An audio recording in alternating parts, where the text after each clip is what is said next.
Howdy fellow model railroaders, my name is Kevin Brown and I want to thank you for checking out my YouTube channel. In this episode I've got quite a lot of footage from the Decatur train show, which I went to a few weeks back, and it was good to get the chance to get our modules out and set stuff up in place, so I've got some good stuff to look at there. And I also managed to finish my Scratchbuild project, the Observatory for the corner module right over there, so there's quite a lot of stuff to go over. So I guess right off the bat we'll start off with the Decatur train show. This is the first time this show has been back since the pandemic started, so we didn't know what to expect. It ended up being a very nice show. There was quite a few vendors, noticeably more space for layouts, which probably means that there was a lot of little vendors that didn't make it. But I had no reason to complain. There was quite a lot of stuff there and a lot of really good layouts to look at. And that's where I'm going to start off with showing all the overview and all the interesting layouts there besides ours. So, hope you enjoy.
Oh, who was that over there?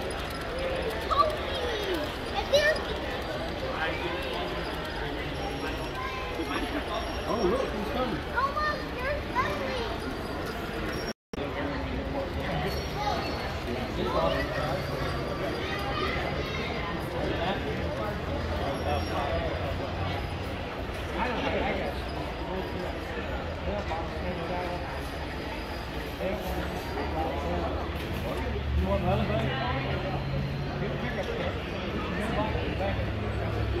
Our layout, we set up our T-track modules, and it was my group, the N-Scale of Bloomington Normal, along with the Mississippi Valley N-Scalers and several other of our friends from all over the Midwest. I guess I got to point out the Mississippi Valley N-Scalers. They really have taken their modules to the next level as far as I'm concerned. The quality of the workmanship and their scenery is very impressive. And I think you'll see this by the they decided to build a scale replica of the St. Louis Arch in N-scale, and it's quite the eye attraction. So here's some shots from that large layout we all put up together.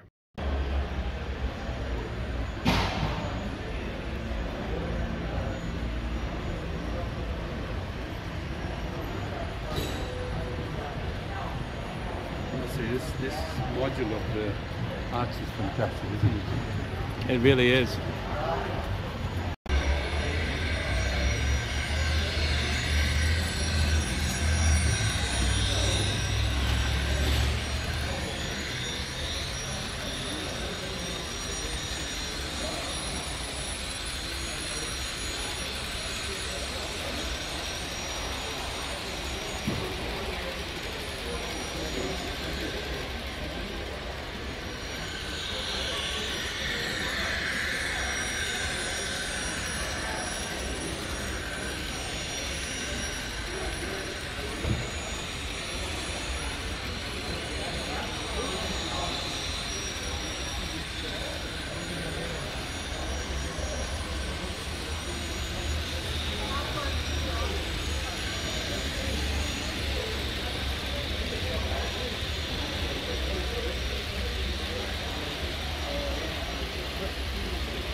Thank you, Dwayne, for that.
Yes. Wow. That makes our layout look pretty. We got to start buying stuff now because we have. Sure was fun at Decatur, and to top it all off, there were 3 N-scale dealers, so I was able to make some real progress on the freight cars I need for the upcoming transfer job. And as you can see, I got quite a few here. I'm particularly proud of this one. This is a fictional layout, the Delta lines. There was a author way back in the 40s that was writing about model railroad operation, and this was his railroad. His author's name is Frank Ellison. And it was his article, a reprint of his article years later, that really got me interested in operations. So I was glad to find that. I was wondering how I was going to paint that up. And I also went ahead and made all the car cards for all these. So I just got a few more cars to get a hold of, and I'll be ready to start working on the transfer job. And now on to the Scratchbuild Observatory project. Here's the mock-up I made last time out of cereal box cardboard, and the dome I made out of half of a ping pong ball and bits and pieces I could find. I'm really happy with the dome, so I'm hoping that will do for the final project. I also went through my stack of oldies and found some window frames I think will work and a door that'll work. So I'm well on my way here. Now, one of the problems is figuring out exactly how to do this.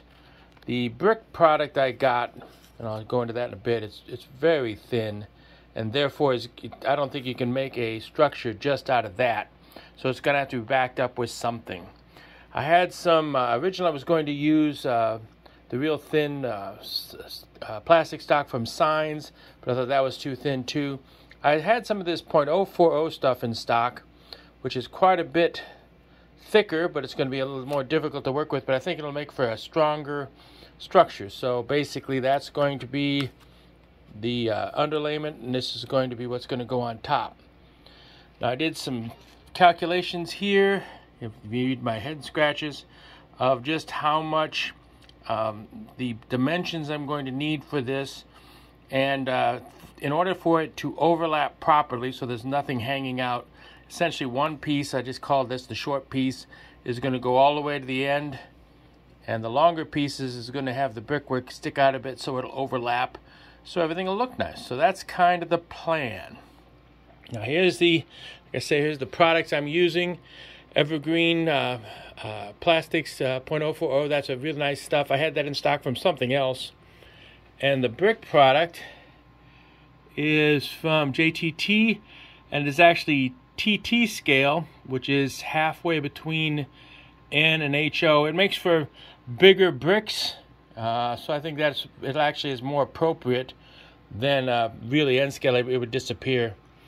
Now, when I was building the mock-up, I used this thing, and it just wolfed through that cardboard really nice, and I thought, wow, I wonder if it goes through plastic really nice. And frankly, yeah, it did. Even the .040 stuff, it just cut right through it like hot butter, and you can make very accurate and square cuts with it. So I thought, what the heck?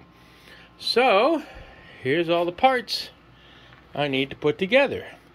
Obviously, here's the underlayment, the stuff underneath, and I've already put the brick trim, if that's the right word, for the centerpieces already on. Now it's a matter of, I think, I'm just trying to decide how I'm going to paint this actually.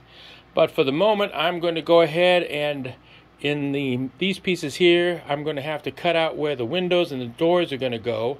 And I'm probably going to mask that off and paint it a black, which is what it is on the prototype, and then worry about the brickwork in a bit. So hey, it's time to cut this stuff out, 040, that'll be a blast, and put the windows and the doors in.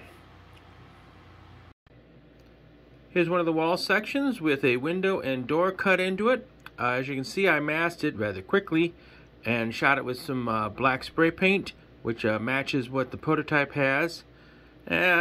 Cutting windows and doors is not exactly the easiest part of all this, and I didn't really do all that great a job on it, though the black paint does seem to cover a whole lot of problems. And here we have one of the sections all glued together with the brick on the outside, and the windows awaiting their glass, and I'm really happy with the way that's turning out. So you notice also I did a quick wash of gray paint over the brick. I didn't bother painting the brick. It seemed like a good color as it is. So yeah, I'm all ready for that. So now I got to assemble all the wall sections, and let's see what they look like. Here are all the wall sections assembled. I'm quite pleased with the way that's all turned out. You'll note that the top two walls are also should have had windows and doors cut in those, but nobody's ever going to see it the way it's on the layout. And frankly, I find cutting those windows and doors to be the most tedious part of all this. So I said, heck with it, I'll just skip it. Up here we've got the glazing for the windows. I got to glue all that in. Here's a quick shot with all the windows glued in. I used this testers, cement for clear parts. I wish I'd have had that stuff when I was a kid building all those airplane models. It made things a lot easier. I also took the liberty of cutting some pieces of this. This is 0.10 by 0.10 square stock, and I used put some of this on the corners where the parts are going to come together, give more of a glue surface. It's a trick I picked up from watching Cousin Vinny, that's BNSF 6951, who's just wonderful. He knows quite a lot about scratch building. I try and borrow any ideas I can from him. So anyway, this stuff's got to dry, and I got to come up with some sort of window shade for the windows because I don't want them staring into an empty building. And after that, we're going to go build this thing, put this thing together, and see what it looks like. Here's half the building put together. The half's over there, and you can see I just used masking tape for the blinds, and that worked out really good. And hopefully, let's see here, see how I use this piece here as a reinforcement. Makes for a fairly strong joint. So now I've got to glue these two together and start working on the roof. Here's all four walls together. This ended up nice and square. I'm pretty happy with the whole look of this. And if I got to start on the roof, I use the same, this is this thin sign material, thin plastic, and frankly I used the same technique, just using this chopper, and started with something that was a little big and took a sliver off here and there, and that thing worked like a charm. So I painted black around it because I don't want any white showing through. The actual roof itself, the last section is going to be this stuff, which is very fine grit, wet, dry sandpaper. And that's what I use for asphalt. And from looking at Google Earth, I think it'll be a good approximation what the roof is supposed to be like.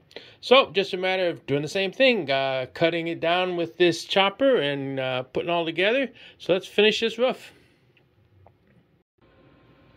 Here's the roof all installed. By just rubbing your finger on the wet, dry sandpaper, you end up with a very nice approximation of asphalt or whatever tar paper. So that's what I did on that. I'm very happy with that. Now I have cut all these little pieces of brickwork so that the inside of the back here will have brickwork on it too. We'll see how that works. And I went ahead and finally got the dome spray painted white more universally, so that should be pretty good. So I'm going to put this little bit of trim part on, and maybe another piece of trim on top, we'll see. And next would be the reveal. Stay tuned. Well, here is the observatory project, as far as I'm concerned, all done. As you can see, hopefully, back here I put brick work, so that showed. And I also managed to find some trim. I have to thank good friend Bill Sullivan. He had the right size styrene at home that I could take a piece. That fit very well. The prototype has this metal edging on the top, which to me kind of looks like flashing on a chimney. So I thought that captures it well. And I painted it a brighter silver so it'll show up. So basically, let's put this where it's supposed to be. And the dome on top. That's a project done. Now I've got to do the scenery on the corner module and give it a permanent home. Well, this is the part of the video that I usually talk about my group, the N Scale of Bloomington Normal, and what's coming up. We have the big thing in just a few weeks is Galesburg Railroad Days. That's June 25th and 26th in Galesburg, Illinois.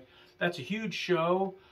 This will be the second one since the craziness hit, so even the first one was very well attended, so assuming nothing goes wrong, that should be a great show, and we'll set our modules up, and I'll get some footage from that. And the next one that I can think of, once again, the Decatur Train Show. They always had 2 per year, one in the spring, one in the fall. Well, the fall one this year is going to be in August, 27th and 28th. I assume that's because that's when they had the opening. So we'll see what happens there. So those are the things that are coming up. That's kind of all I've got for this time's video. Hope you enjoyed what you saw. And if you did, please hit like and subscribe. And thank you very much for watching. I'll catch you next time.